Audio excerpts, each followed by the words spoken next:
There, it's Michelle. Welcome. If I haven't met you before, let me introduce myself. I'm a clinical herbalist, a functional nutrition practitioner, and best-selling author of Energy Reset.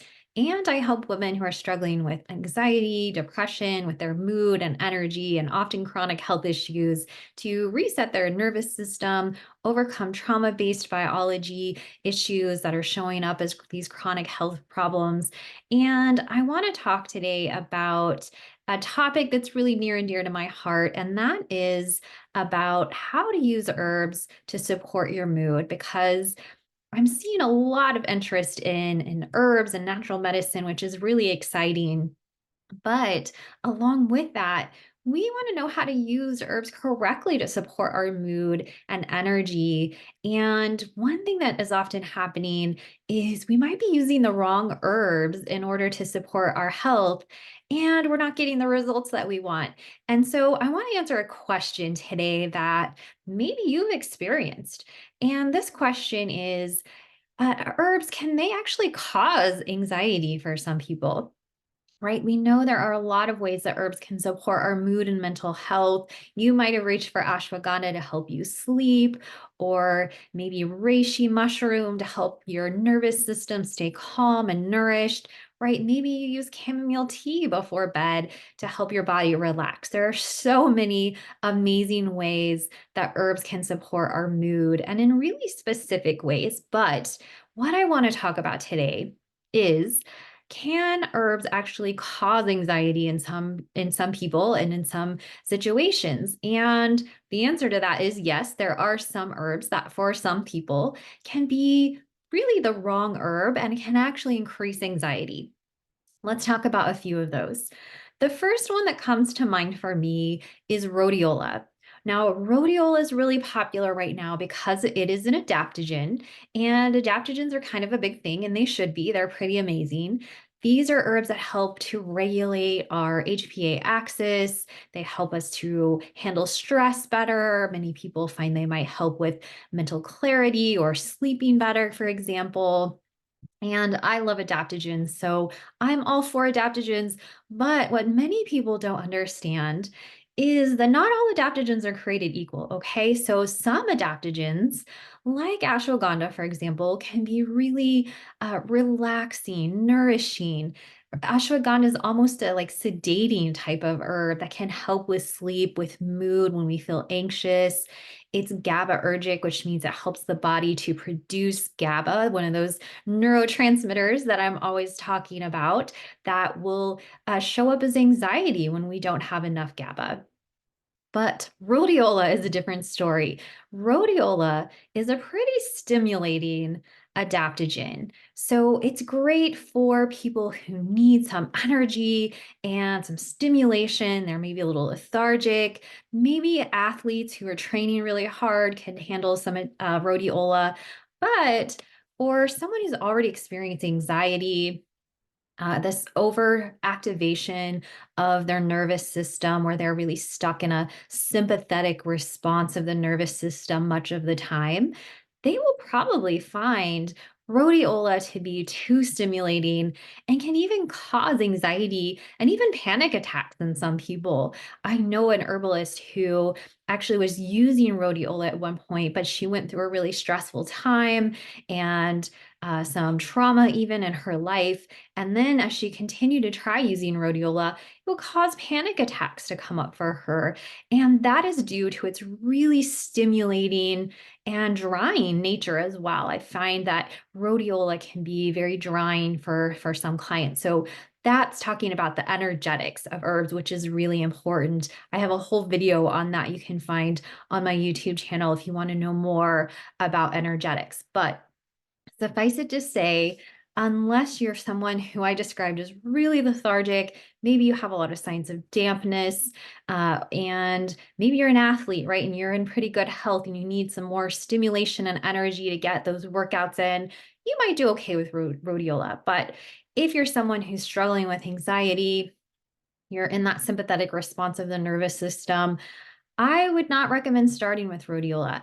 You know, another issue, I'm going to jump on a little soapbox here, is that one of the things I see people doing with herbs today is they're using herbs by themselves. And when we use an herb by itself, we call that using an herb as a simple. Okay, and that's not really how herbs were traditionally used. Traditionally, herbs are put into formulas, and this is what I do for my clients, right? I find out what's going on with their health, their overall health goals, what are they struggling with? And then I customize a formula for my clients that's really tailored to their needs.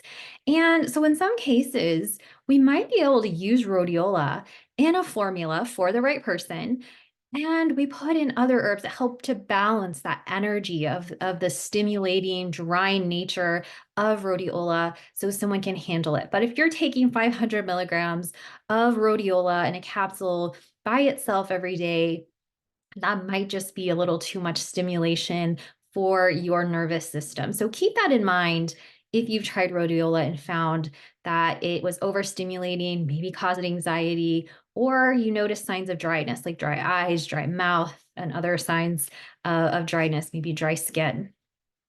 Okay, let's move on to another herb. Now, this one you may not even think of as an herb, but you might be someone who uses this every day, and that's coffee. Right now, coffee is a plant, an herb that we can use.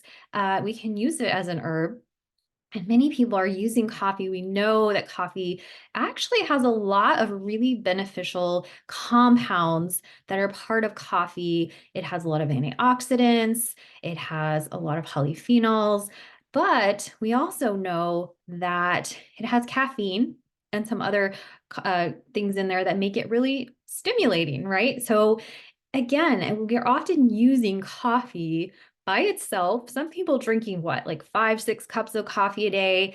Then they're feeling a lot of anxiety, right? You might notice heart palpitations, maybe those panic attacks for some people. So if you do drink coffee, you might want to reconsider that, and maybe even thinking about, are you drinking too much? And this can be true, again, if you're drinking coffee with caffeine or not. So think about that. Now, my next herb is sort of similar. If you're not a coffee drinker like me, you might be a tea drinker, right? I love me some green tea. You might know that about me if you know me, that I always have a cup of tea in my hand. If I'm in a good mood and a good place, it's usually green tea. But I watch the amount of green tea that I drink and try not to overdo it because it has some caffeine in there as well. For some people, it can be really stimulating and cause some anxiety, trouble sleeping, some of these symptoms that we want to avoid. And so really watch that, maybe not overdoing things like even green tea, which we may not think as being that stimulating, but for some people, it really can be. All right, I have just a couple of other herbs that I want to share with you. One other herb that comes to mind as potentially causing anxiety is an herb that actually is a really valuable herb for mood, but it has this property of where and can help bring up stored trauma in the body and in the mind.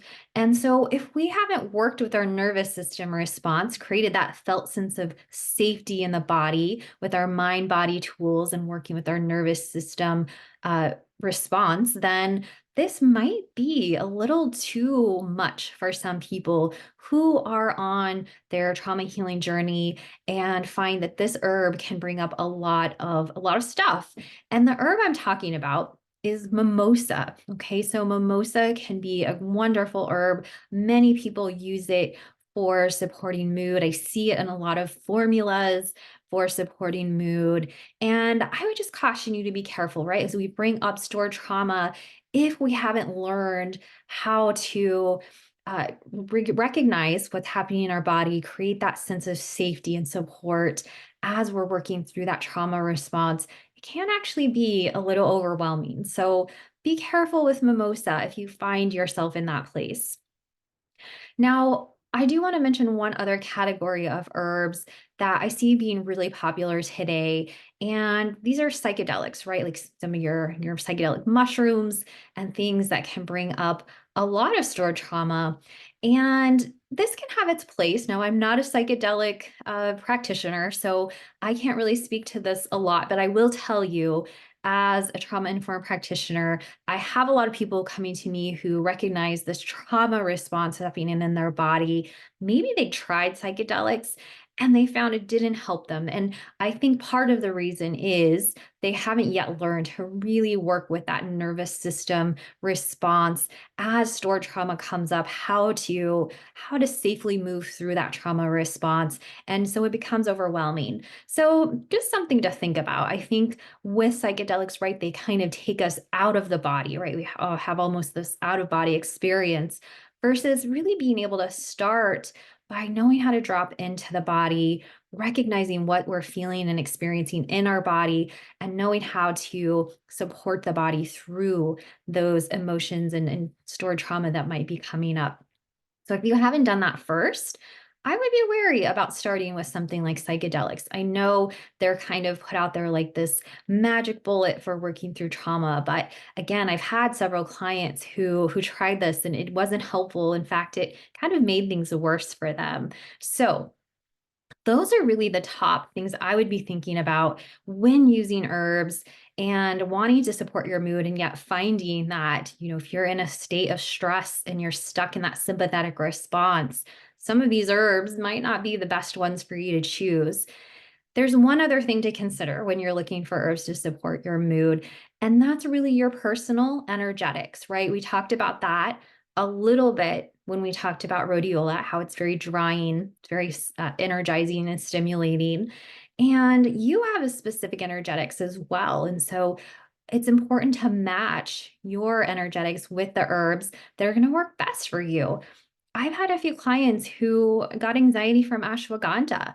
And I think in part because of its GABAergic response, maybe more stimulating that glutamine pathway for those clients. But just know that herbs have a specific energetic pattern and you want to match that with your own energetics. I have a whole master class on that as well. You can find out more about that on my website if you're interested. But where I would really start is with that free mood fix guide that I have that shows you how to assess your neurotransmitter function. And then there are actually specific herbs that work really well to support these different neurotransmitter systems. And I'll talk a little bit more about that in the guide as well. So you can download that below and check that out. And that's a good place to start in learning how to use not just herbs, but other supplements, even foods, and our different lifestyle practices. So we can match those to your own energetic patterns, your own nervous system response that you might be stuck in. And that's where you'll really start to see things shift with your mood and your energy. So I hope this was helpful, and you'll be thinking about the energetics of those herbs next time you're thinking about starting a new herbal supplement or tincture, or even taking something as a tea, which can really shift your mood. So maybe start with something simple like chamomile tea, which can be really nice before bed to help your body relax and get into that state of sleep. There are so many ways to use herbs to support our mood that will actually be helpful and not put you into a state of anxiety. So we'll talk more about that next time.